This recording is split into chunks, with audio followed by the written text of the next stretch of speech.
Good Monday morning, August 17th, 2026. Ken Arizona talking baseball. I'm promoting and reviewing a book I wrote, Yearly Leaders of Every Pitching Category. Chapter 6 in this book, Complete Games by Pitchers. I was curious, so I looked at the numbers. I decided, hey, let's look at the top 5 pitchers each year from 1871 to 2025. Let's look at them. The top 5 who lead the league in complete games pitching.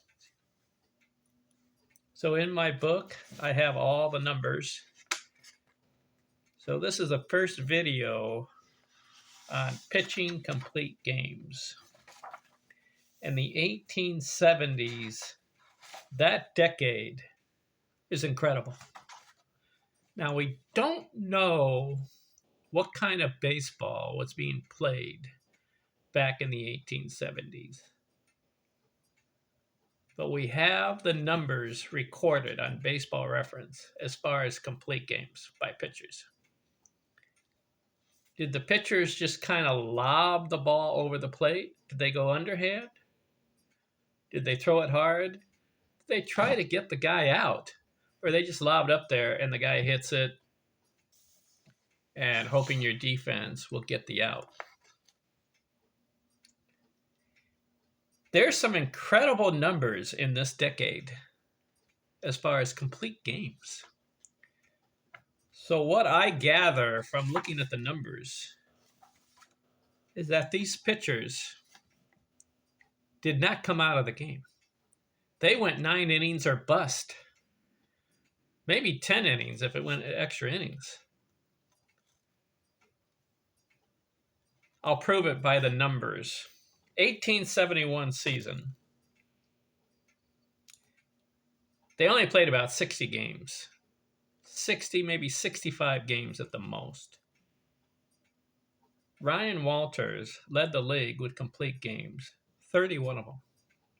31 complete games. Aja Brandnar, 30. John McMullen, 28. Dick McBride, 25. George Setlin, 25.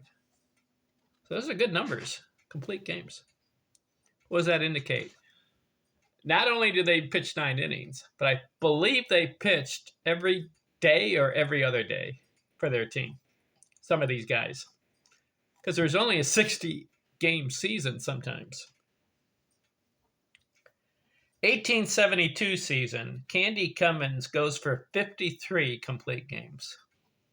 That's a really high number. Dick McBride, 47. Al Spalding, 41. Bobby Matthews, 39. Jim Britt, 37.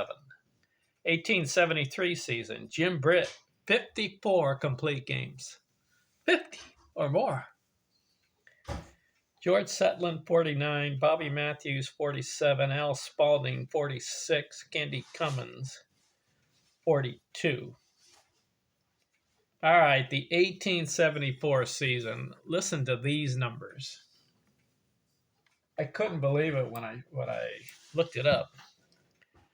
Al Spalding, for the 3rd year in a row, makes the top 5 in complete games.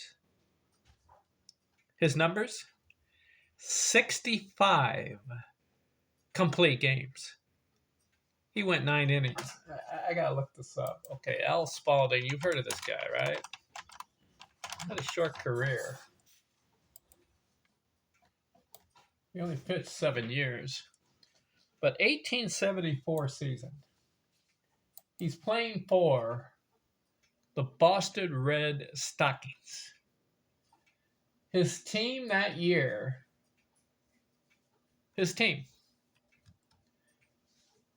played 71 games. Okay. Al Spalding pitched in all 71 games.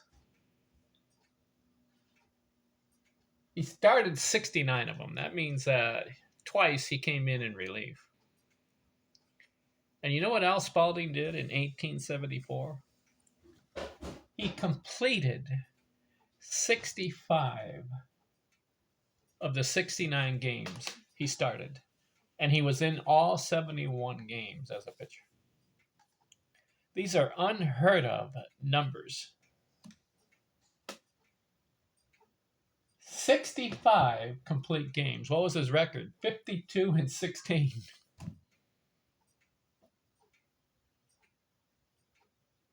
He pitched in all 71 games. So either something's going on as far as how baseball was played in the 1874 season. I think what I can gather is that there's not many pitchers on their roster. Maybe they had 2, 3, or 4 pitchers.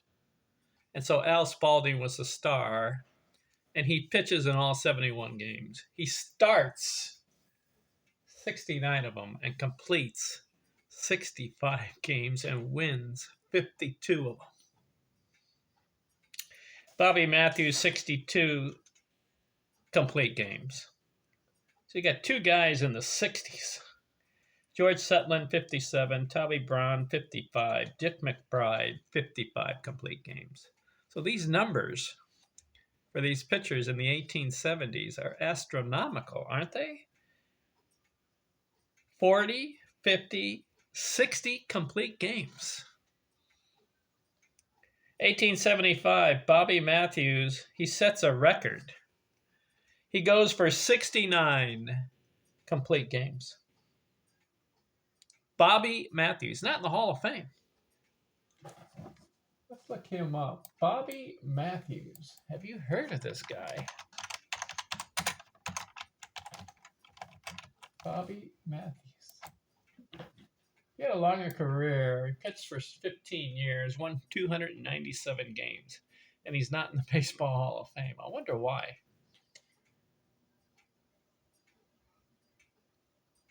His team in the 1875 season, his team played 71 games. See, I told you some teams played 60, other teams played 70 or more. 71 games his team played. Bobby Matthews in 1875 pitched in 70 of them. There was one game he didn't pitch. Must have been sick. He completed 69 of them. That's a major league record up to this point. 69 complete games in 1 year. His record was 29-38. That's not very good. He lost 38 times. But what it indicates to me is he went 9 innings. He went for the win or the loss. 69 complete games. He pitched 625 innings. Crazy. Dick McBride, 59 complete games. George Bradley, 57. Al Spalding, 52. George Sutland, 49. So Al Spalding, 1, 2, 3, 4 years in a row, top 5. 1876, Jim Devlin, 66 complete games. George Bradley, 63. Bobby Matthews, 55. Al Spalding, 5th year in a row, top 5. 53 complete games. He did not come out of the game. Tommy Bond, 45. 1877, Jim Devlin. There's another guy, 61 complete games. Tommy Bond, 58. Terry Larkin, 55. Then you had George Bradley and Tricky Nichols had 35 complete games. 1878 season. Tommy Bond, 57 complete games. Terry Larkin, 56. Will Wright, 52.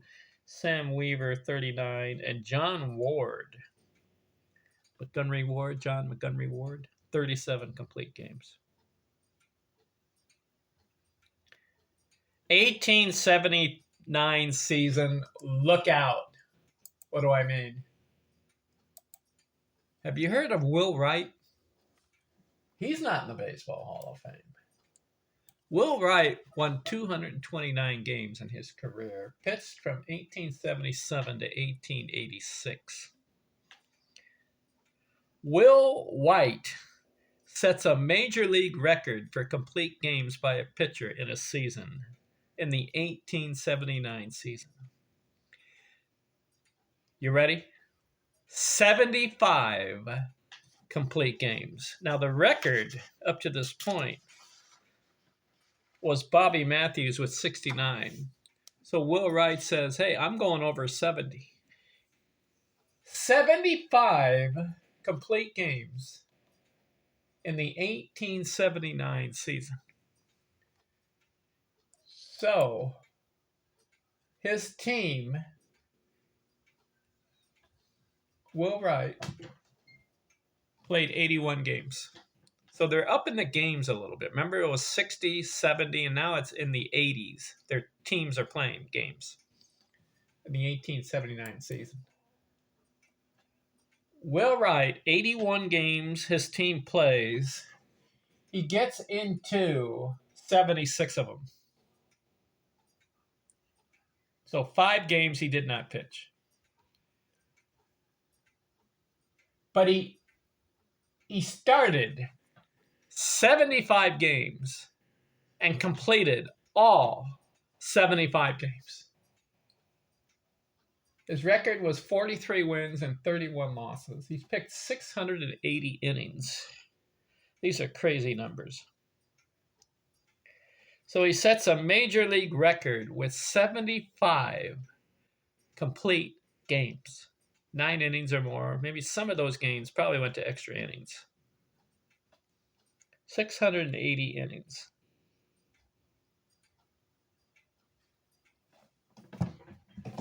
Let's do some math here, all right?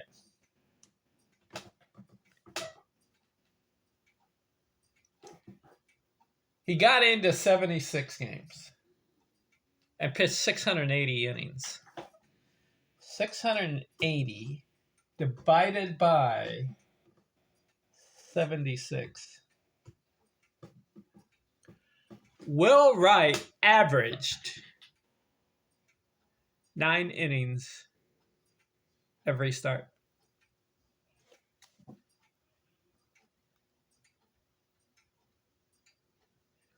Incredible.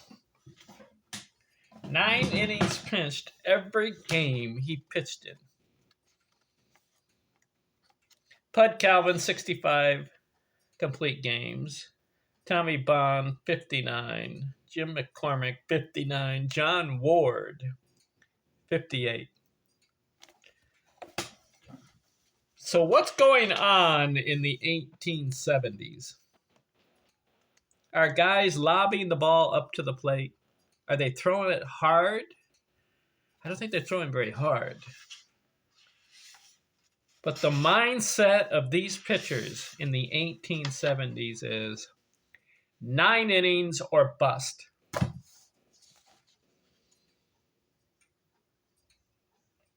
I'm counting 1, 2, 3, 4, 5 guys, 60 or more complete games. The other guys, they're in the 50s, and some guys are in the 30s, and some guys in the 40s. What a decade. So Will Wright sets a major league record with 75 complete games. Bobby Matthews had a 69er, and Al Spalding had 65. Those are the high numbers. What do you think of the 1870s as far as complete games? I think these numbers are revealing something as far as that decade.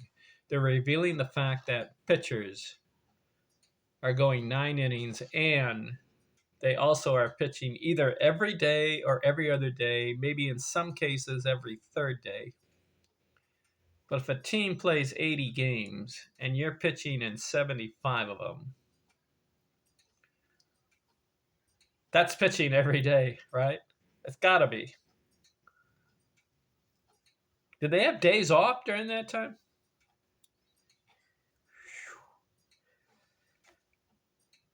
Bud Calvin, 1879.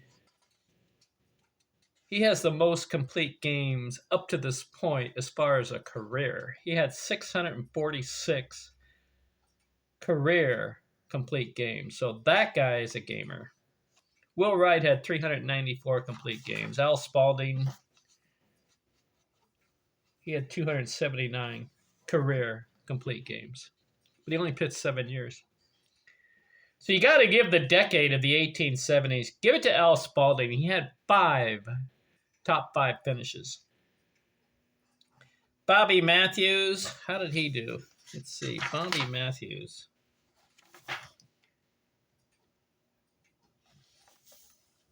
He was pretty good during this decade. 1, 2, 3, 4, 5 top 5 finishes for him. Will Wright a couple, Tommy Bond a couple, George Setland, George Bradley. Give the decade of the 1870s to Al Spalding as far as complete games. What a decade. All right.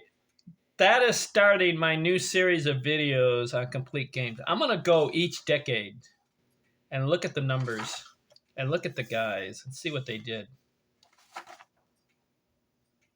Pre-1900, the decades of the 1870s, 80s, and 90s, these complete game numbers are incredible. After the 1900s, the numbers will start to go down. Why? Because more pitchers are on the roster. I think in the 1870s, they just had a few pitchers, maybe 2, 3, or 4 at the most. 1880s, maybe got up to 5, 6. 1890s, a little bit more. And then the 1900s, they started to get maybe about 10 to 12 pitch. I don't know if it was 12, maybe about 10 pitchers on the roster. And so they spread it out more. And you'll see as the numbers will go down as far as complete games. But they're still pretty high for a while until we get to about the 1960s, 50s, and 60s. The numbers start to go way down. Picks up in the 70s, but then in the 80s it goes down as far as complete games. And then by the year 2000, the numbers are embarrassing. In fact, guys struggled even to get to double-digit complete games after the year 2000. Very few get multiple or double-digit complete games, 10 or more. So that's going to be an interesting trend as I go through these decades. Complete games. It starts off with guys going 30, 40, 50, 60, and a couple guys going 70 complete games. And then from this point on, it starts to go down, down, down. And then embarrassingly, in today's year, 2026, guys can't even get to 5 complete games. Why? This is the evolution of the game, and it's the start of baseball, the National League, in the 1870s, 80s, and 90s. Very few pitchers on the roster. I believe that is why these guys had so many complete games. 1880s will be a good decade, too, as far as pitchers completing games. I'll give you the numbers in the next video, okay? Talk to you later. I'm out.